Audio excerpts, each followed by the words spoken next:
अकीदत-ए इस्लाम channel के मोअज़्ज़ज़ सुनने वालों, अस्सलामु अलैकुम वरहमतुल्लाहि वबरकातुहू। नाज़रीन इकराम, आइए आज की हदीस पाक में जानते हैं कि वो ऐसी कौन सी 4 चीज़ें हैं कि जिसके बारे में रसूल करीम सल्लल्लाहु अलैहि वसल्लम ने फरमाया कि मेरी उम्मत के चंद लोग उसे कभी भी नहीं छोड़ेंगे।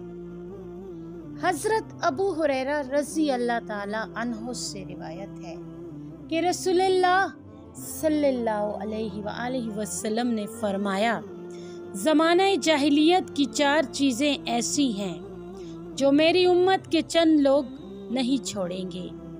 नोहा करना, नसब परतान करना, छूत यानी ये इतिकाद रखना कि ऊँट को खारिश हुई तो सबको ही होगी, अगर ऐसा ही है तो पहले ऊँट को किस से लगी थी, और ये इतिकाद रखना कि बारिश सितारों की गर्दिश से होती है।